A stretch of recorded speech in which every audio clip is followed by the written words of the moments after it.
Miremos bien nuestro planeta. Ahora acerquémonos al centro de la gran esfera en la que vivimos.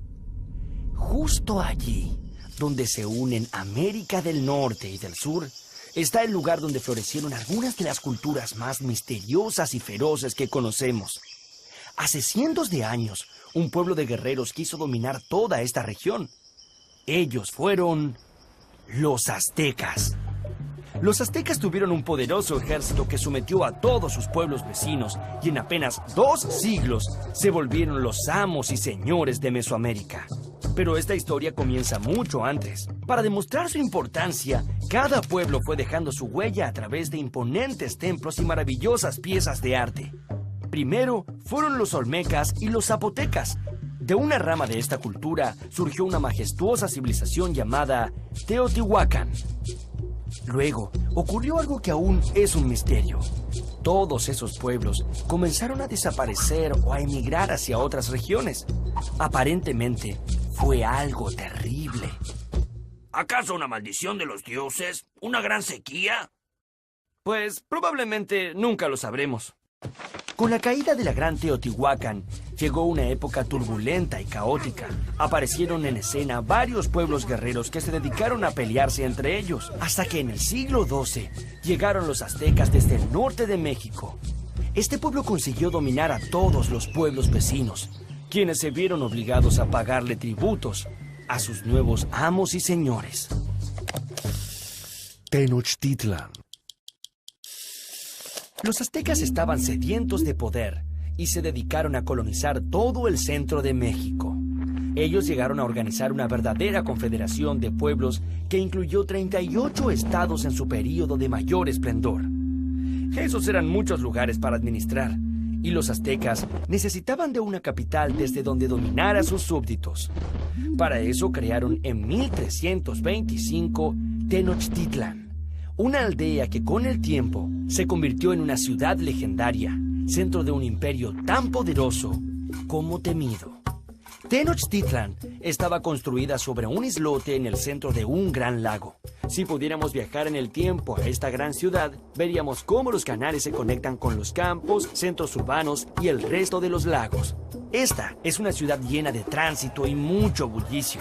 Y es que Tenochtitlan fue tan grande que llegaron a vivir más de 250,000 habitantes. Si miran bien hacia el horizonte, podrán descubrir las montañas que rodean la ciudad y que se elevan al cielo, casi hasta llegar a tocar a los mismísimos dioses. A los aztecas les gustaba tanto este paisaje que levantaron unos 25 templos de forma piramidal que imitaban el viaje que hacen las montañas hacia los cielos. Estos templos buscaban imponer temor y respeto entre los pobladores, ya que en sus cúspides, sobre los altares de piedra, se llevaban a cabo las ceremonias de los sacrificios humanos. La dieta azteca. ¿Les gusta el maíz, el chocolate, el cacahuate o el tomate? Pues a que no adivinan de dónde vienen. ¡Los aztecas! ¡Así es! Los pueblos de Mesoamérica comían muchas cosas sanas y sabrosas, otras tan extrañas que ni se imaginan. Las madres de la época se valían del maíz para alimentar a sus niños. Sí, el mismo maíz con el que se hacen ahora las tortillas mexicanas. También fueron las primeras en descubrir el chocolate. Lo bebían batido y aromatizado con miel y vainilla. También conocían los frijoles, la calabaza, el melón, los chiles verdes y rojos y los aguacates. Todos estos alimentos se los debemos a los antiguos habitantes de Mesoamérica. Los aztecas comían realmente de todo, incluso insectos y perros. Y no nos olvidemos del gusanito de Manuel, como yo. Mis servidas de mis primos, los saltamontes, las hormigas y las larvas que también forman parte sustancial de la dieta de los aztecas. ¿A alguien se le abrió el apetito? Oye, era solo una broma. Oye, no. ¡Déjame salir! Las chinampas. ¿Te has alimentado bien? Recuerda que necesitas muchas energías, mi pimpollito. Sí, claro, lo he hecho, mami. Los aztecas se preocuparon especialmente de que la población que aumentaba día a día tuviera que comer. Sin embargo, había un problema. No había suficientes tierras para la actividad agrícola, principal fuente de recursos del imperio. En el año 1265, una prolongada escasez de alimentos afectó a los aztecas. Entonces, Acatonalí, líder del imperio, propuso al Consejo de Ancianos la más ingeniosa de las ideas: poner sobre el lago unas varas de limo para así construir islas artificiales y cultivar encima de ellas. A estas islas artificiales las llamaron chinampas y permitían convertir grandes secciones pantanosas en campos fértiles. Además, la obra se complementaba con redes de regadíos y con el uso de excrementos humanos como fertilizantes. ¡Guácala! Tan buena fue esta idea que una familia de 5 personas que labraba un campo era capaz de producir más del doble de lo que necesitaba para alimentarse. La vida en combate. Los aztecas estaban casi todo el tiempo en guerras con pueblos enemigos. Uno de los grandes anhelos de ir a los combates era capturar a guerreros de pueblos adversarios para los sacrificios rituales. Ellos creían que cuanto más feroces fueran los guerreros capturados, más satisfechos estarían los dioses. Durante las batallas, los aztecas escondían sus rostros tras máscaras que representaban dioses y animales de enormes poderes. Para dominar esta extensión se valieron de muchas herramientas. Una de ellas fue infundir temor. Mediante una actitud férrea y despiadada, lograron hacer que nadie quisiera salirse de la raya y así mantener bien unido a todo su territorio. Pero no todo era violencia, ya que los aztecas lograron establecer fuertes lazos comerciales con pueblos vecinos. Los aztecas desarrollaron una elevada producción de bienes y artesanías que eran vendidas en otras ciudades. Los comerciantes viajaban de un lugar a otro y gracias a esto, los aztecas tuvieron un doble beneficio. Por un lado, muchas riquezas y por otro lado, averiguar qué estaban tramando esos pueblos. Aquellos que se dedicaban al comercio de mercancías de lujo tenían también una actividad que era secreta. Servían como espías al soberano azteca. El conocimiento. Muchas civilizaciones se han preocupado por dejar plasmada su visión del mundo y así poder transmitir sus proezas y sus conocimientos de generación en generación. Pues bien, los aztecas dejaron constancia de su historia de conquistas y dominio militar a través de unos símbolos inscritos sobre pieles de venado o telas de algodón. Estos códices repletos de coloridos dibujos son documentos históricos en los que se registraron muchos aspectos de su vida cotidiana. A pesar de los códices, los aztecas no lograron tener un método efectivo de escritura. Como carecían de alfabeto, la representación de un animal u objeto debía realizarse mediante la combinación de dibujos. Para entenderlo mejor, veamos un ejemplo. Escribían el nombre de su capital, Tenochtitlan, dibujando una piedra. Eso era Tena, de la cual brotaba un cactus de nopal. Eso era Nochtri. Como ven, la escritura azteca era muy limitada, así que tuvieron que apoyarse mucho en su tradición oral. Este debe haber sido uno de los motivos por el que exploraron tanto la poesía como método de comunicación. De hecho, había un poema para cada ocasión. Poemas guerreros, poemas sagrados, poemas históricos y poemas enamorados. Esta forma de expresión estaba muy ligada a la música. Poeta y cantor se designaban como la misma persona. Y dice: queridos amigos, yo no les miento, nosotros los aztecas cantamos con sentimiento. Con sentimiento.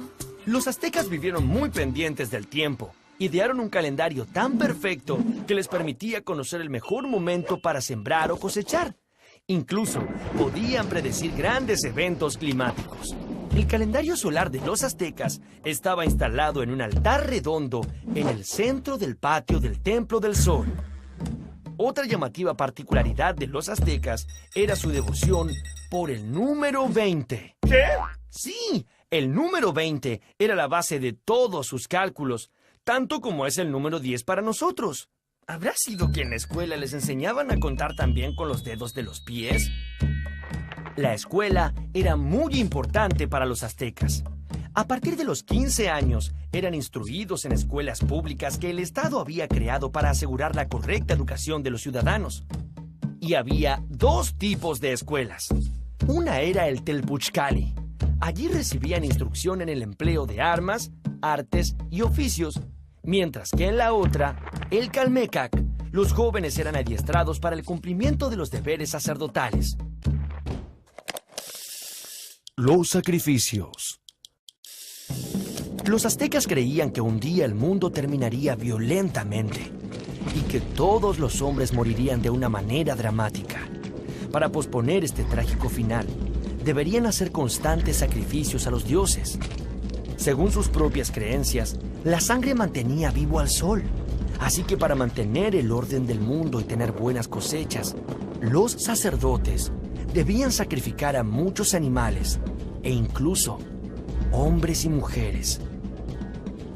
Luego de esto, ofrecían sus corazones a los dioses, aunque morir en estas ceremonias, por lo general, era un gran honor. El dios absoluto de los aztecas se llamaba Ometecutli. Bajo su mando, había otros dioses que intervenían en los asuntos humanos. Entre ellos, el más popular fue Quetzalcóatl, la serpiente emplumada, a quien se consideraba el gran benefactor de la humanidad. La verdad era que Quetzalcóatl no se llevaba nada bien con Tezcatlipoca, un dios que exigía muchos sacrificios humanos. Hubo un enfrentamiento entre estos dioses. Quetzalcóatl fue expulsado de la ciudad sagrada de Tula. Cuando desapareció en el horizonte en una barca de serpientes, una profecía aseguró que algún día volvería por el mismo lugar que había partido para imponer un nuevo orden y acabar con los sacrificios sangrientos.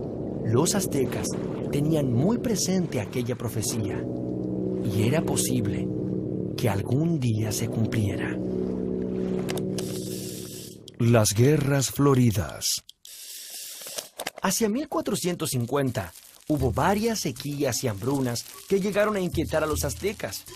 Preocupados por ello, el líder azteca Moctezuma I consultó a los sacerdotes. Estos interpretaron que la causa era que los dioses, que también pasaban hambre, habían decidido compartir su mala fortuna con los mortales. Pero los aztecas hallaron una solución rápida al problema: buscar más corazones para alimentar a los dioses.